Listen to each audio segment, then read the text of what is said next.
This is another webinar of the Academy of Nutritional Medicine's AONM.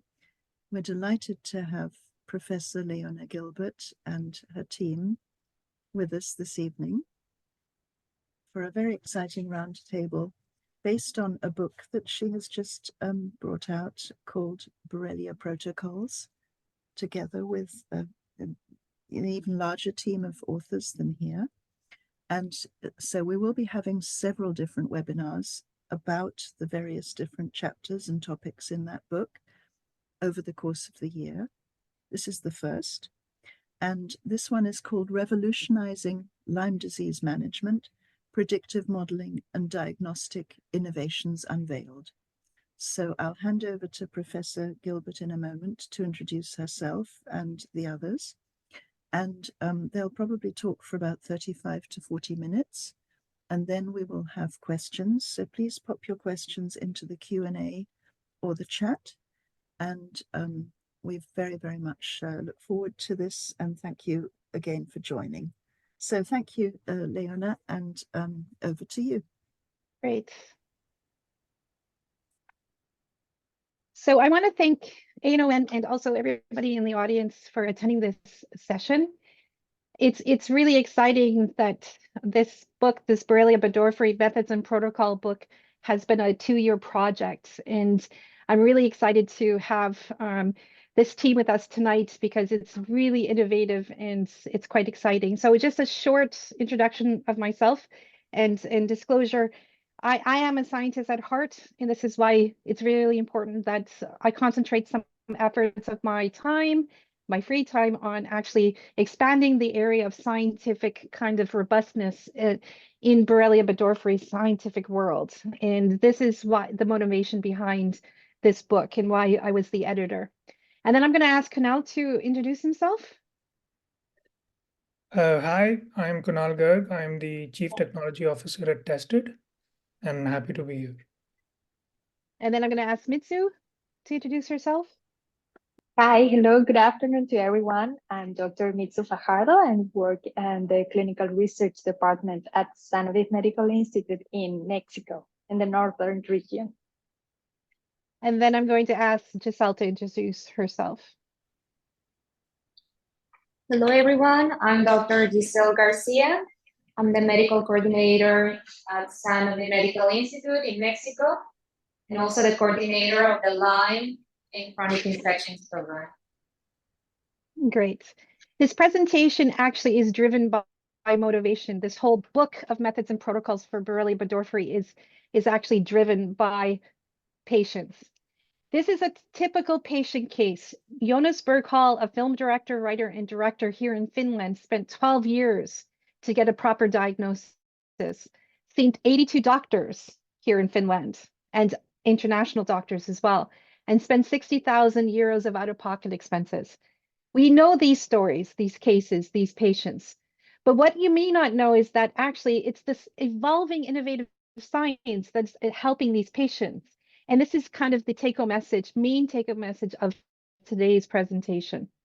So with this book of methods and protocols, it's really a cross-disciplinary kind of assortment of techniques tailored to probe the intricacies of Lyme disease bacteria Borrelia burgdorferi. This resource actually allows kind of standard and avant-garde methods to be accessible to novices, veteran scientists, seniors like myself, for robust in vitro, in vivo, in situ, and de novo and clinical investigation of Borrelia in patients, as well as in model systems. And it is really us together collectively that are advancing the frontiers of this infectious disease and the methodologies so that we can have outputs to patients. So these two chapters today is really chapter 15 and 16 of the book.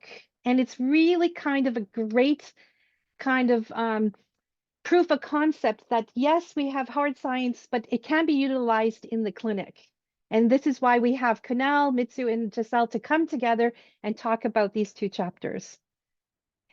But it starts with a patient database, because these two chapters use statistics, artificial intelligence, and machine learning to have outputs for the patients. Patient databases from your clinic allows a streamlined access to patients' histories. It really enables personalized treatment plans and protocols to make faster decisions for the clinicians. And it actually significantly improves research opportunities, collaborations, and breakthrough in medicine. And we will see some examples today. So by leveraging patient databases and the data within these bases, healthcare providers can predict trends, prevent illnesses, and improve overall patient care. And this is kind of the whole concept and the goal of these two chapters, to give a proof of concept that this establishing patient databases can help you in the clinic. So we have a really unique collaboration between Tested and Sanofi, one of the first of our experience in establishing a patient database. And it's really critical for enhancing healthcare delivery and outputs to patients. And that's the key thing, outputs to patients. So let's get started, please. Mitsu. Okay, so I'm going to tell you about how we construct or we build this database. But just to put you in a context, I just want to mention that Sanofi Medical Institute, it's a hospital that is focusing to attend patients with chronic and degenerative diseases. So with all this information, sometimes you can get lost in tons of symptoms, patients, and differences between them. So what we want to focus with this work is how can machine learning help us in finding those unique characteristics that can lead clinicians to make to support their decisions and maybe modify treatments and success in the future. So next slide, please. All right, great. So the whole machine learning and artificial intelligence journey really starts from data collection and cleaning. And that is really the 80% of the task that goes into it. So if you ever see machine learning or artificial intelligence model, just think that 80% of that time has been spent by the researchers in collecting and cleaning of the data. And this is a very personalized thing that differs from data to data. On the right-hand side, you can see a block of data. On the y-axis, you essentially see patient sample IDs. And on the x-axis, you're seeing the blood count and blood chemistry parameters that have been tested for the patients. And the black essentially means that the data is not missing, but the white means that the data is missing. In the case of Sanofi, we had patients, as you can see, some of them, or 4 of them in this case, were missing a lot of data. So a process of cleaning this data would simply be to remove these patients. But in other cases, cleaning of data might not be so simple.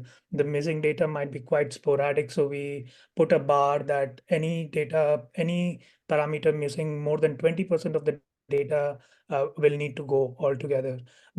But before we can start doing any form of analysis, data cleaning is something that takes a lot of time, which also happened with the data for Sanofi. And this is a really personalized approach. Sometimes missing data is also a feature in itself. But again, there's no one rule for data cleaning. Next slide. Okay, so for this chapter, what we do is we took information from 122 patients that came for Sanofi, and we collect 60 different variables from these 122 patients. So variables, actually we can divide it into demographic information, symptoms or clinical background that patients report during their medical consultation, and also the complete blood count results and the blood chemistry. And as you can see, those are simple laboratory tests that all patients can have. We can have access. They are very easy. And that's why we decided to go and study those variables. For this particular case, for this modeling, this is the 70% of all data was used for training the model. And the 30% that was used for testing actually the model. So the graphs that you're gonna see in the following slides represents what we analyze in this 70%. Okay, so in the first graph you can see the number of patients that enroll into the Lyme program, versus the patients that belong to the control group. Remember that the control group are patients with any chronic degenerative disease, except for having this risk of having Lyme or do not have history of chronic Lyme symptoms. And the next graph, you can see that patients that enroll into the Lyme program are younger compared to the control group. This is nothing new. I think that clinicians that treat patients with chronic Lyme are very can see these characteristics in all their consultations. So we decided to categorize our groups depending in the number of symptoms that they report in their medical consultation. So you can see that patients in the Lyme group refers having more symptoms compared to the control group. And if we analyze the age and the symptom count, it's very interesting that actually younger patients refer having more symptoms. Next slide, please. So with this information in a traditional way and with using classical statistics, for example, with this Pearson correlation between independent features in the dataset and the target variable line, we can see, for example, these results represent only for the patients belonging to the Lyme group. So any positive correlation or any positive result near to 1 represent a positive correlation with the variable Lyme group. Okay, so those positive features are actually the clinical symptoms, mainly fatigue, cognitive decline, headache, myalgias, and arthralgias. And the features that had a negative correlation with the variable Lyme are the age, that we have seen that patients are younger, but also chloride and glucose. So if we remain with these results, we could say that that's it. Patients with Lyme have more symptoms and are younger. But with machine learning, we maybe discover if there is any other pattern that we cannot see with these classical statistics. So next slide, please. So it's just, I know this slide is very busy, but as you can see, it's not so friendly to see a pattern when we compare those groups, the Lyme group and the control group. So using machine learning and building this model, next slide, please, and animations, we're gonna present you the features that we find out how that were different between the Lyme and the control group. So just for visualization, this is, you know, the normal distribution curve. And just imagine that we are going to turn around and then compare to the control group just to see if there is any other correlation. So can you have the next 2 slides, please? So just imagine we turn around this, the distribution, the data distribution of the Lyme group, and then we will compare the data distribution of the same feature with the control group. Next one. So just have this imaging in your mind and just let the machine learning help us on identifying which features are different among patients that enroll into the Lyme program versus patients that enroll into the control group. Okay, next slide. So these are the features that we identified that there was a significant difference between patients in the Lyme and patients belonging to the control group with the blood count and the blood chemistry results. So in the top of the slide, we can see the features of the blood count that are different in the Lyme group. The red blood cell distribution width, it's narrower as the symptoms of the number of symptoms increases. But it also happens with the number of platelets and the number and the percentage of monocytes. Something very interesting is that when we analyze the percentage of lymphocytes, we see a slightly increase in this percentage as the number of symptoms increases in the Lyme group. And that was something that we couldn't even see in one-by-one patient results. Regarding to the metabolic panel, we saw that the glucose, liver enzymes, AST, GGT, and electrolytes chloride had this trend of decrease as the number of symptoms increases in the Lyme group, except for the iron. That actually is one feature that increases as the number of symptoms increases in the Lyme group. So with these results, we find out like there are certain metabolic changes happening as symptoms increases in the Lyme group. For example, the percentage of lymphocytes, if patients are dealing with viral infections or any co-infection or polymicrobial pathogens, So with those features, we that are very different that the classical statistics show us on the first slide. So next slide.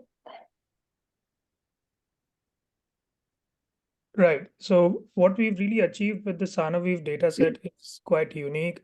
And many of you would already know an ROC curve wherein the lines as far as they are on the y-axis to the number 1, they represent a higher accuracy. And in this case, we have two classes, class 0 patients that did not belong to the Lyme program versus class 1 patients that belong to the Lyme program in the legend. And you can see that we had an area under the curve of 0.92, which essentially means a 92% accuracy while training the model.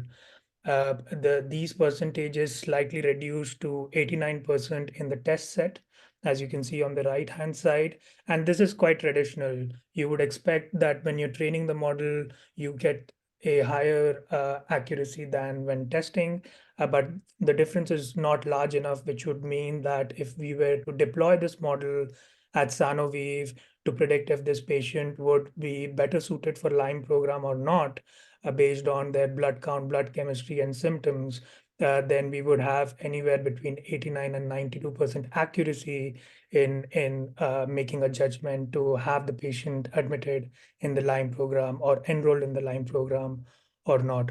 So this is a very classical way of looking at the model performance. And in this case, we had built the random forest classification, which is one of the traditional models that has been widely used. But what was beyond the scope of the chapter itself was to build multiple prediction models for binary classification and compare them, which is a much more bigger task than what we had done in the chapter. Next slide. So we've skimmed through a lot of what we had done in a 30 to 40 page chapter using just maybe 5 or 6 slides. So I do request you to please take the time to read the chapter if you're interested. And I hope that you're impressed with the amount of data that we were able to analyze. But the beginnings are really humble for such analysis, and it might it is as simple as you think, the data collection. On the right hand side, you can see that you can just organize the data by assigning each row to a patient. So patient 1 to any number of patients that you have. And in the columns, you would put in the values depending on the parameter that you have data for. So if the patient is Borrelia positive, you can either put the absolute test result that you get from the report, or you can just say 1 for yes positive and 0 for no positive. So there are different ways of doing this, and you can go as far as you want in the number of parameters that you have in the test results. Usually longer the number of patients, the better, but there is no such limitation. And we do realize that this is, as I mentioned initially, this takes 80% of the time. So we do expect that a collaborating partner would have the resources to help enter and collect this data, because we ourselves do not have access to such data. So we are dependent on the collaborator resources, which in this case was Sanoviv. They really did all the data collection, entering and making sure that everything looks correct. However, we are building competences in ways wherein we can automate a lot of this data collection, provided the document containing the data is standardized. And I would like to give the example of Almond Labs over here, because we work very closely with them. So we are very well acquainted with their report. It is highly standardized. And if we were to get 10, 20, 30, 100 PDFs, patient reports from Almond Labs, it would be very easy to scrape the text from those PDF files and organize them into a table. And so if you have standardized PDFs or if you have standardized Excel, it is possible to automate the data. But if in the case of Sanofi, especially, it was not possible because the data was highly heterogeneous. So it was manual work, but standardization through automation through standardized PDF or Excel is possible. Next slide.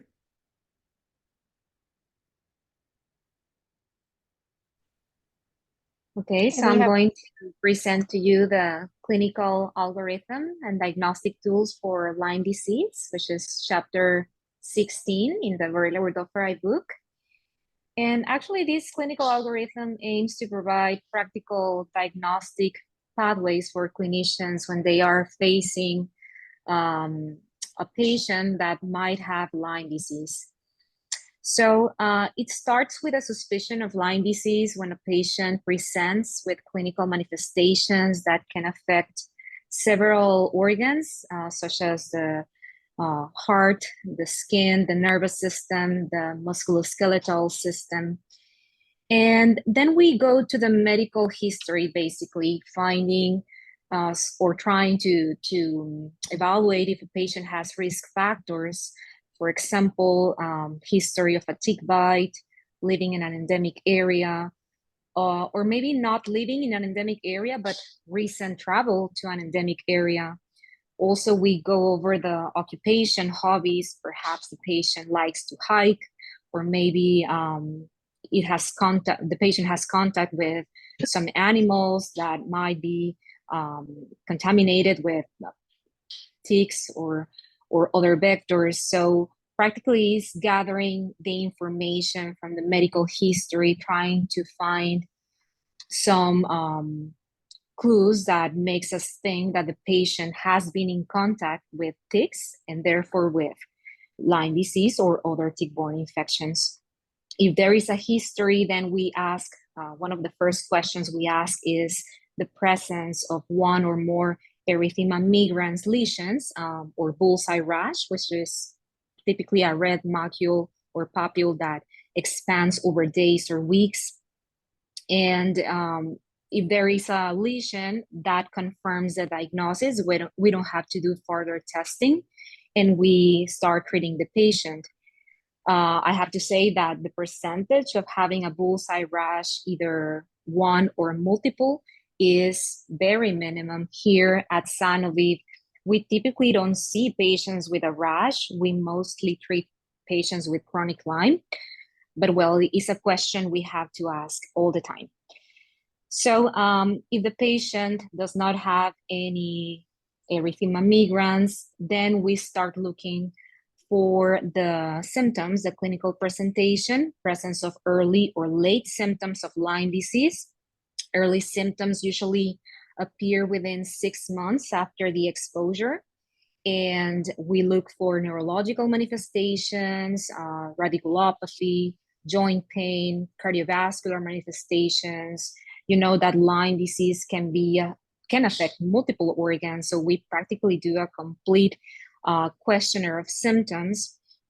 Late symptoms could appear after 6 months of exposure, usually manifested as Lyme arthritis, neurological or cutaneous manifestations.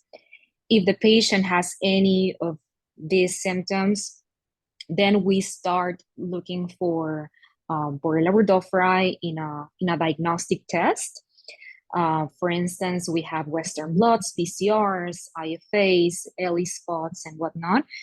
And here I want to note that even though these are the typical tests that we use for tick-borne infections, hopefully in the near future, we can use all this project of machine learning to have patterns in other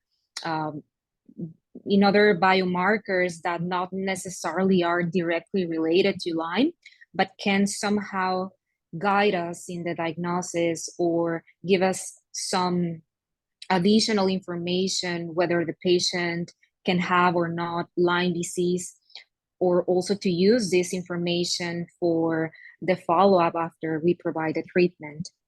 So if the testing is positive, that confirms the diagnosis, and then we start the multidisciplinary treatment.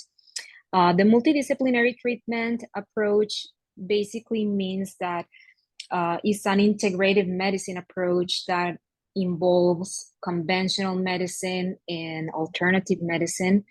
At Sanoviv Medical Institute in Mexico, we take into account all aspects of the patient, not only the medical, also the nutritional, the emotional aspect, even the dental health, how the patient moves, how the patient eats. Everything is important to provide a holistic medical approach. And we usually use treatments from the conventional medicine, like antibiotics. At the end, we are treating an infection that might require some antibiotics, but also we focus on treatments that can help the patient to reduce the inflammatory status, also to help the gastrointestinal microbiome, remove other toxins like mycotoxins, and so on. So if a patient does not have any symptoms that can be related to early or late Lyme disease, and nor have any diagnostic test, then we consider differential diagnosis or alternative diagnosis. Other vector-borne diseases, we know that ticks carry more than Lyme, so we have to look for Babesia, Ehrlichia, Rickettsia, Anaplasma, Bartonella.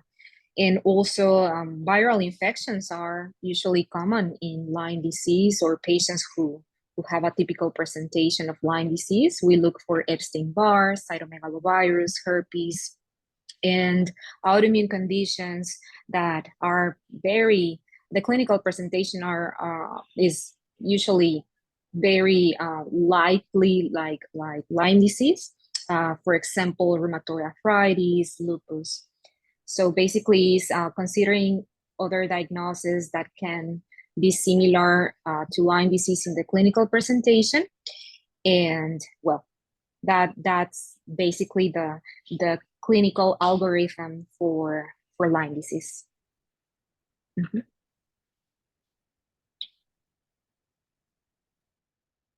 Okay, so just for we want you to take these home messages. As you can see with the clinical algorithm and the machine learning model that we present, the clinical background, the clinical symptoms of our patients are very important, and they should be taken as that priority when making a diagnosis. Mainly in a disease that is so challenging in diagnosing as is Lyme disease or chronic Lyme disease. So diagnostic tests, in this case, the serology test that Dr. Gisell mentioned previously, actually help us in supporting the diagnosis, but not necessarily establish that diagnosis. It's very important to assess patients with Lyme disease in a multidisciplinary approach. And it's not stated here, but one of the main principle or the main take-home messages will be to collaborate in order to establish more robust databases that help us in identifying which patterns will help clinicians to support their decisions and make therapy options more personalized to patients that suffer with Lyme disease or chronic Lyme disease in a very chronic time period.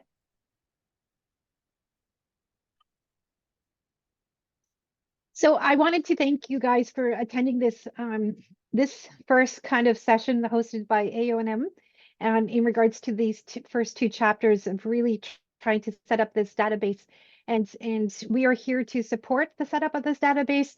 But fundamentally, this is great. It will help with, you know, patients' outputs and help the clinicians make, you know, evidence-based approach decisions when handling their patients. But we need a place for this to build up credibility and robustness. And one of the places to build up the credibility and robustness is really trying to influences the methods that are used to actually investigate Borrelia burgdorferi, and not only just Borrelia burgdorferi, but also, you know, tick-borne pathogens as well. So I want to just say that even though we published this book this year, it was a 2-year project, and we have already been approached to kind of think about the next version in 4 years' time. So I really encourage clinicians, scientists that are in attendance here and not to actually collaborate with other scientists and other clinics so that we can have robust methods to actually expand the scientific field of Borrelia burgdorferi. But fundamentally, we have the methods that are in these chapters, which is excellent, but we need a place for the scientific results. And we need a place to provide this evidence-based kind of protocols as well as results. And I want to put a shout out to everybody that we have a place, a friendly place, okay, for scientific results, okay, and also for case studies, case series. And this is this Frontiers in Microbiology, as well as satellite journals such as Frontiers in Cellular Infections Microbiology, as well as Frontiers in Public Health and Frontiers in Medicine. We have a really special issue right now, Diagnosis and Treatment Strategies of Tick-Borne Diseases. The submission is open. It's going to run probably till the end of the year or possibly in the beginning of the spring of next year. But this is really a great place where collaborative actions can actually submit their case studies, case series, and scientific results to a really friendly platform. And this special issue is edited by myself, also with Jack Lambert, Jinyu Shah, and Ava Sappi in the States. So I really encourage everyone to think about your own practice, your own clinic, and be in touch with us if you want to, you know, start putting in place a database, or even if you have case studies or case series, some special thing that you want to actually provide robustness to and get peer-reviewed kind of comments on the work that you're doing with your patients. So once again, I want to thank you for your attendance, and I encourage you to attend the other webinars in regards to this methods book. We have some interesting concepts coming up. And at this moment, I think we will take some questions and we can chat a little bit. So I'll hand it over to Jillian. Fantastic. Thank you very, very much. Lots and lots of exciting information there. And brilliant to know that articles from our sort of UK participants as well as from other countries could possibly be published in Frontiers. I see that it's being edited as well as by yourself by Professor Jack Lambert, who has spoken at AONM as well, and also Professor Eva Sappi. So that's marvelous. They're all kind of colleagues of ours because we've had them on AONM webinars. So a few questions to start with. One was where the book can be purchased, and we have put the link into the chat, but I know that the individual chapters can also be obtained, can't they? So, you know, if one wants to start with your chapter, for example, one can put in the name of the chapter from the book and then obtain sort of just that as well. Any other comments, Leona, on where to obtain the book from? Is Amazon the best source of it? Well, you know, I'm a little embarrassed because I think that the best place is actually going to Springer Nature's site. And I'm feeling a little embarrassed because I don't know all the answers of where this book is available, because this collaborative effort was an in-kind effort by all the scientists, okay? And no one is making, you know, royalties off of this book. It really, our goal was to expand the scientific knowledge and know-how so that we can get more science on Borrelia burgdorferi. So in doing so, I haven't followed where you can get this book from, but I'm sure Amazon and I'm sure Springer, Nature Springer sites are the best place to get it, and to buy the individual chapters as well. Yes. Okay, super, thank you.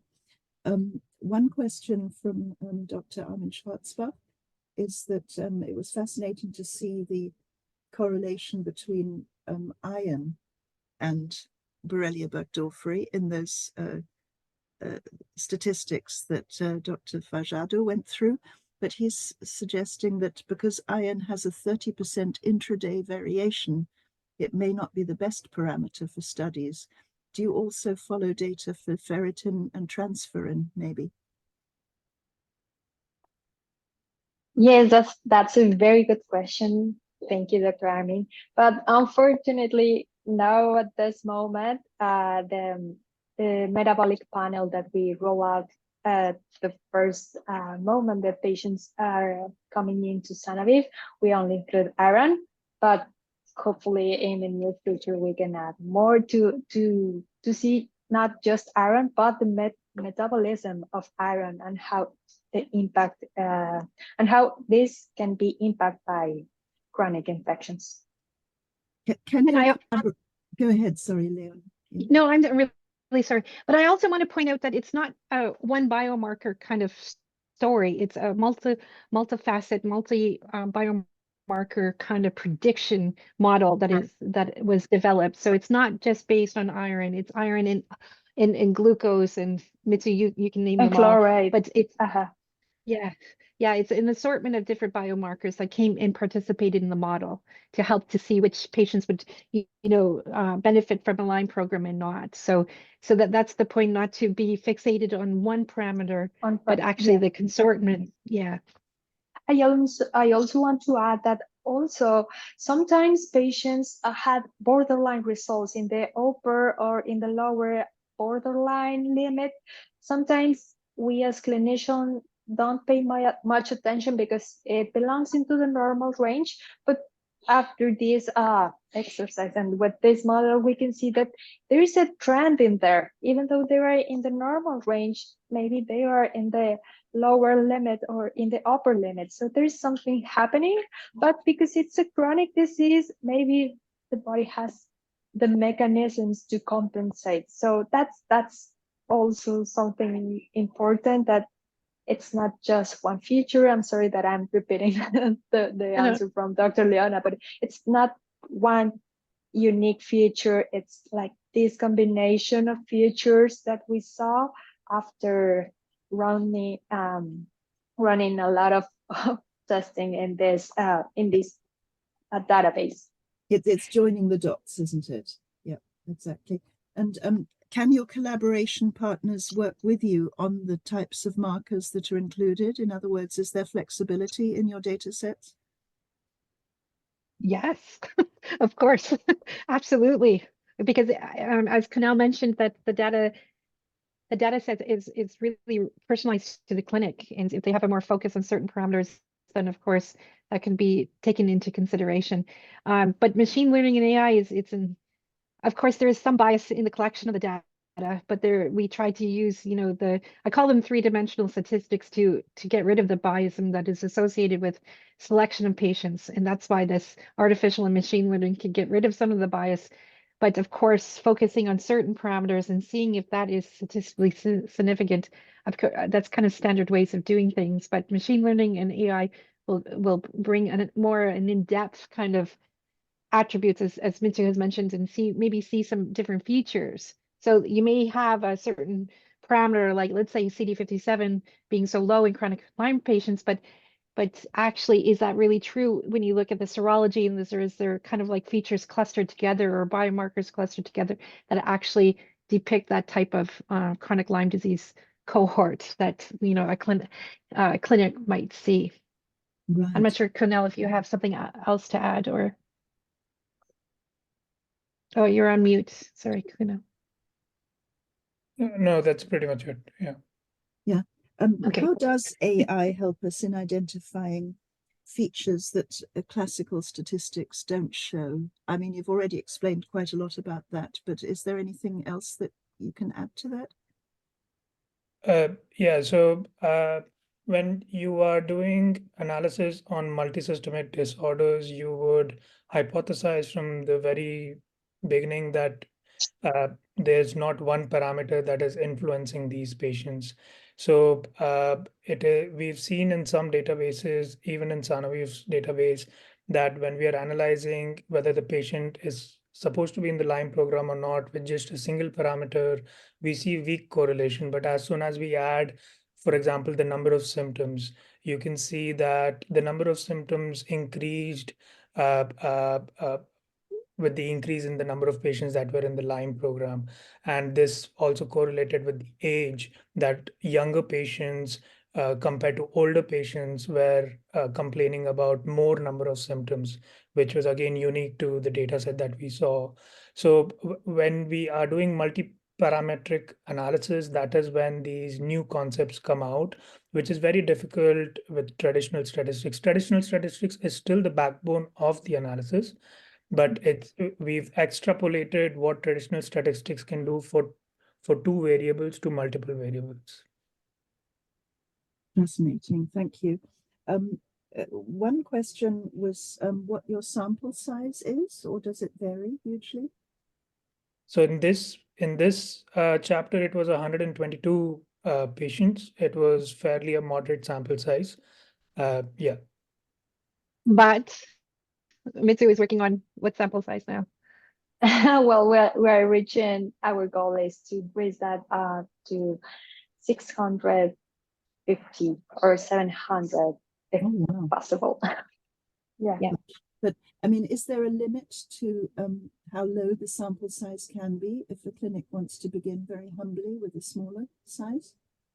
So we would expect, I mean, a patient sample size of 50 would be enough to do normal statistics and make observations, but doing machine learning on that might be pushing a little bit.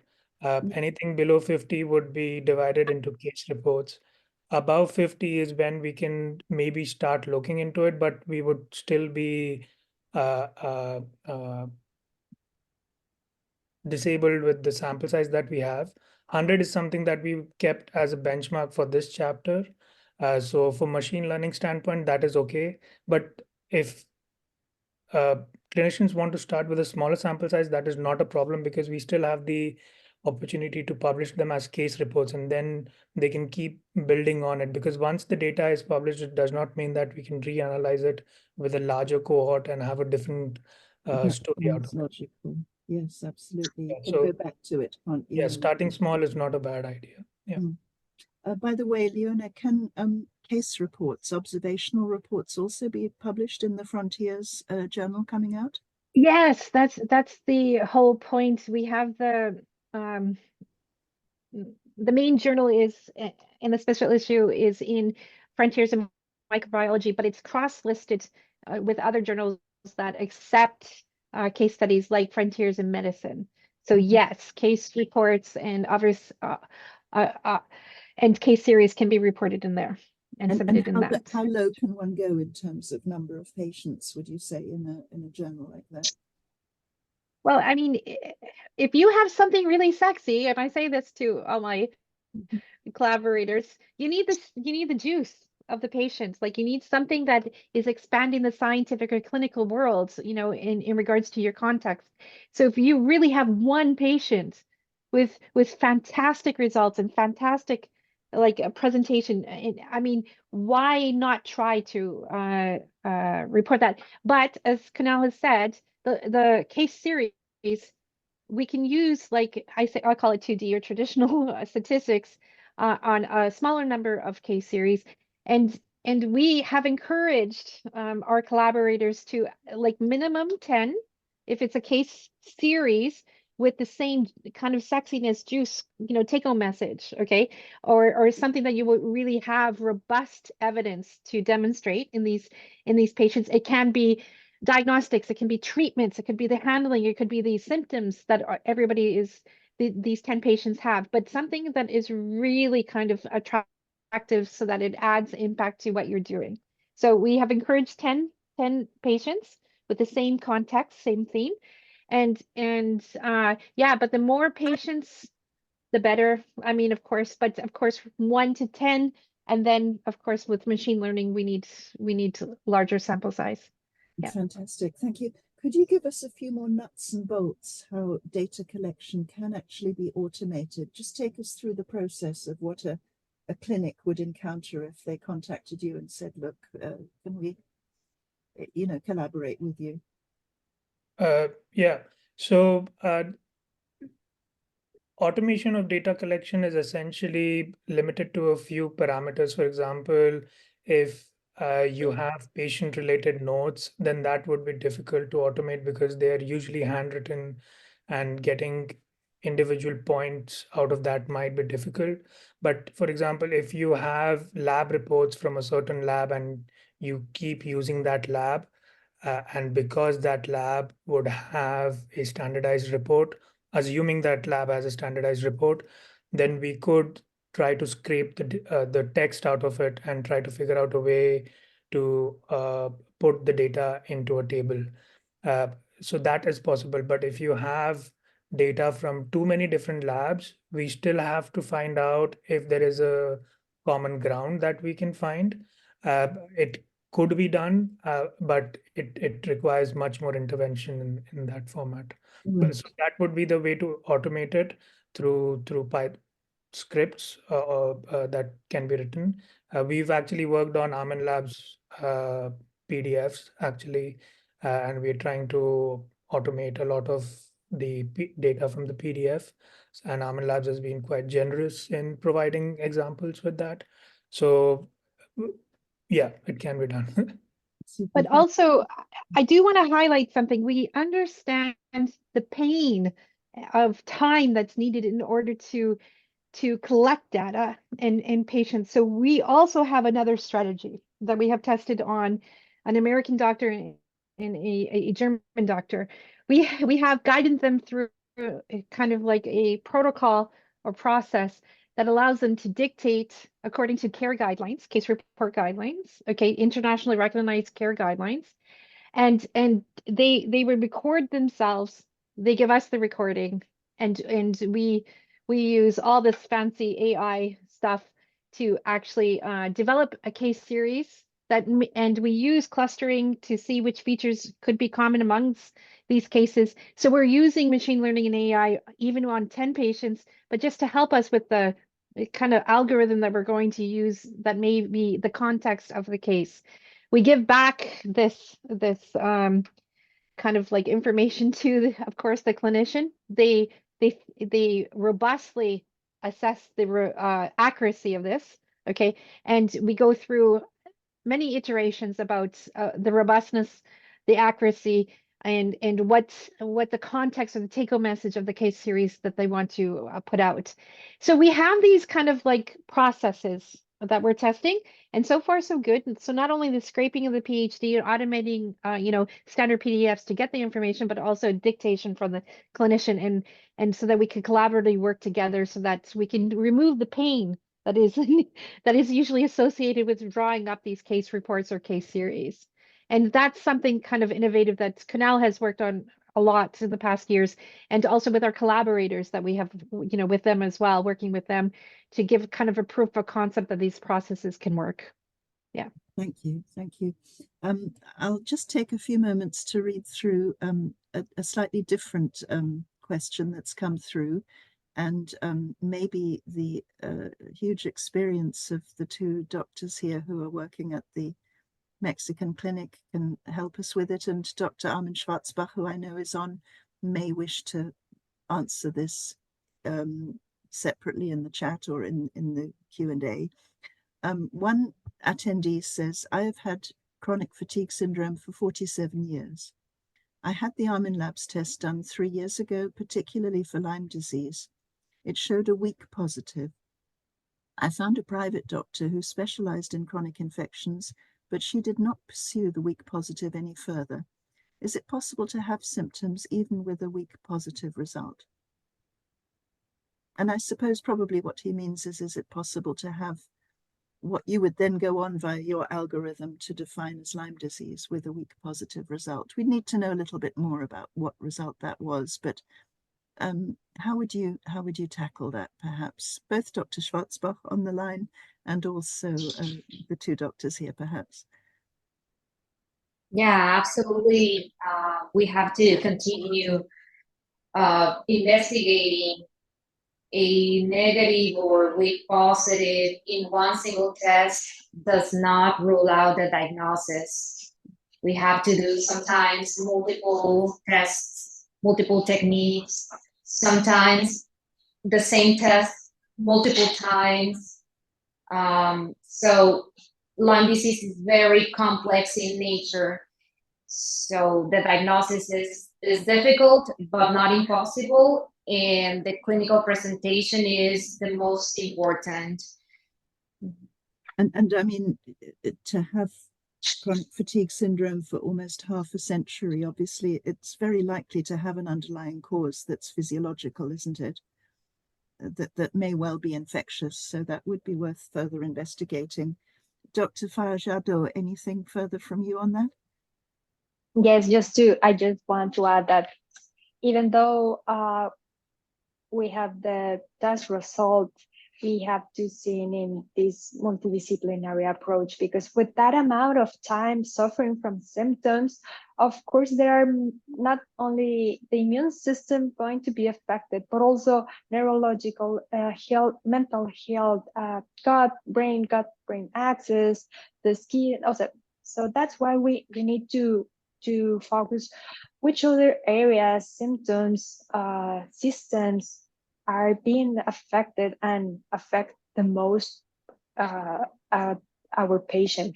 And taking that into account, then we can rule out polymicrobial testings, or maybe another diagnostic test that will help us in improving their quality of life. So I just want to highlight this multidisciplinary approach, Yes. and not just focus on just infections or the chronicity of one of the symptoms. Yeah, and this particular attendee, if he or she would like to contact AONM, we do have a list of practitioners who are very familiar with the Armin Labs tests, who could maybe revisit that entire, symptom pattern with you. Dr. Schwarzbach has actually added that if patients have symptoms, weak positive means positive. So, Yeah. obviously that's very important. He does say if not, but it all needs putting into context, doesn't it? Leona, thank you. Yeah, and to support the comments about the weak positive, actually, and to further kind of encourage attending the webinar that's going to be hosted by AONM with the IRIS database in July.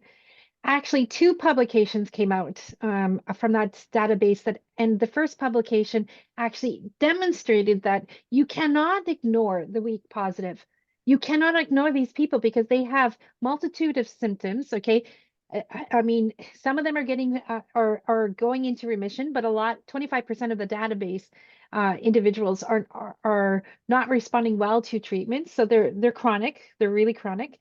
And that the take-home message is really that their immune system is in such a dysfunction that they have difficulties in producing, antibodies or producing, T cells.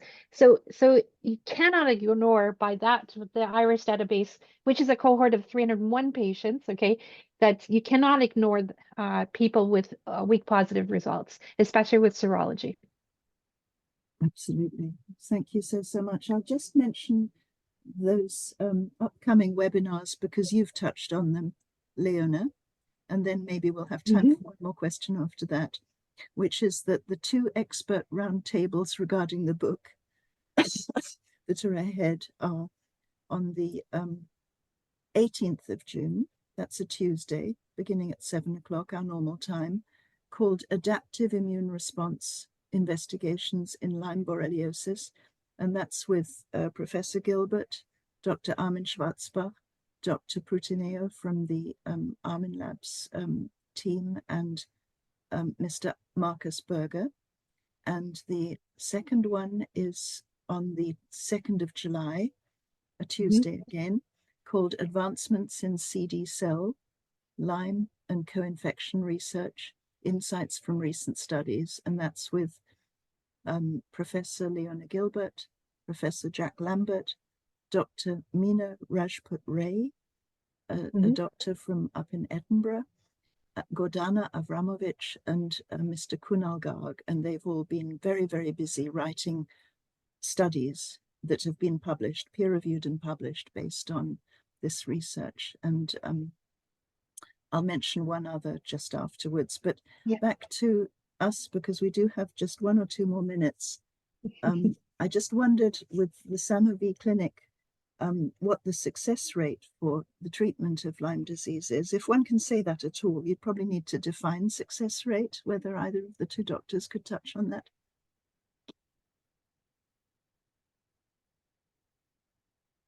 You're on mute, both of you. Well, we consider a success when the patient has remission. Chronic Lyme disease can have its ups and downs, but when a patient is symptom-free, that's a success. And usually we see that when in 70 to 80% of our patients with a multidisciplinary treatment approach. As I mentioned before, this includes conventional treatments and also integrated treatments, basically to work on building up the immune system, getting rid of the infections, also looking for viral infections or co-infections. So also the biofilm aspect is very important to address. So it's basically a very holistic approach. Fantastic. And how long do patients tend to be with you? Do they need to be there at the clinic in person the whole time, or can they go back to their countries? And can they go back to their countries and pursue the treatment from afar?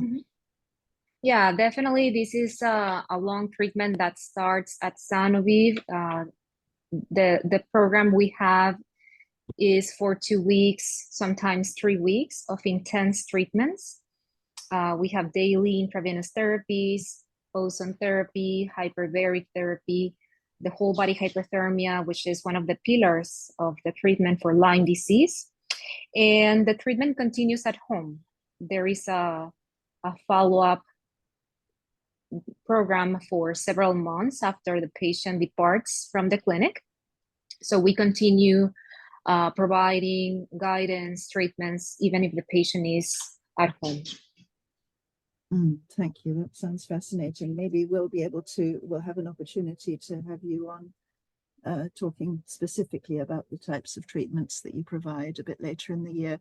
We do have a very, very rich program this year. I mean, not that we don't always, but particularly this year with Professor Craig Shimazaki from Moleculera, where the Cunningham panel is actually being rebranded as the autoimmune brain panel, which explains a lot more what it actually does. So that's actually the title of his talk, which is on the 8th of May. That's a Wednesday at 7 o'clock. So that's quite soon. And it's called the Autoimmune Brain Panel and Neurological Symptoms. And he will be focusing on one specific marker that is often positive, called the CAM kinase 2 in neurodevelopmental disorders. And then just to sort of give you a taster of one later in the year, we will also on the 16th of July at 7 have Professor Robert Bransfield, who I'm sure you'll all know. He has done absolutely groundbreaking work on the interactions between Lyme co-infections and more neurological disorders. He's a superb psychiatrist from the States, and he'll be talking together with the 2 co-authors of his recent article called Microbes and Mental Illness, Past, Present and Future. So that will be a stunning webinar as well. So thank you so much, all of you, for this wonderful webinar. And it will, some people have asked whether it will be recorded. It will be. and it'll be up on our website within a few days together with the slides. And I'm just looking to see whether there's anything else. Yeah, do you have time for me to read just one more question, Leona? I know it's a lot later in your country than it is here. One more yeah. that has come in that looks interesting, but it is a bit complex. So say if we need to save it for another day. At one of the scientific meetings, a professor from Brussels, collaborating with Professor Luc Montagnier for more than 30 years, concluded that Lyme disease can be treated with bioresonance, infrared light. I disagree with antibiotic therapy because Lyme disease tends not to be accessible to antibiotics, and the spore forms of Lyme disease will constantly evolve into more complex forms. Also important seems to be the removal of amalgams and deeply holistic approaches and therapies. Doctors from Sanofi particularly, would you agree with a lot of that? You're on mute, so. Yes, completely agree. This is a treatment that involves different aspects, not only the medical, not only the antibiotics.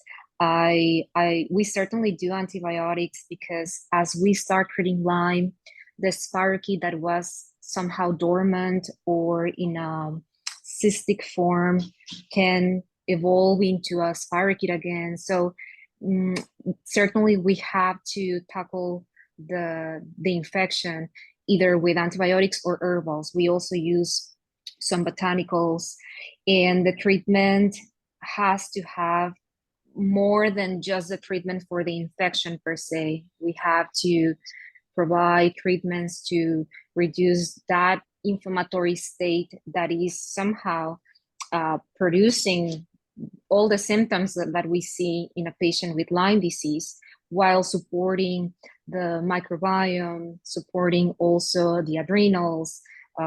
Usually we find hormone imbalances in patients with chronic Lyme, nutritional deficiencies.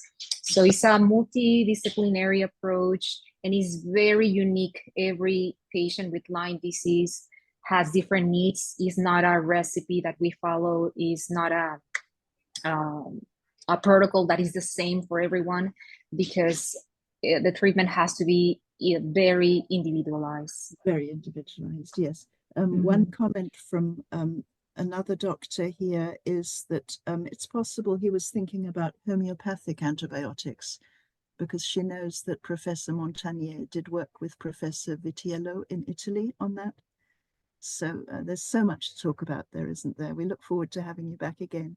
So thank you so much, all of you. Thank you, Leona, for your huge investment of time together with your team in this book. And very, very exciting that you've been invited to write the next edition, even if it is years ago away. Yes. So huge thanks to all of you, and very much look forward to seeing you again. And thank you, everybody, for being there today and taking the time to listen. Thank you. Thank you, guys. Thank you. Thank you so much. Bye. Thank you. Bye. Bye.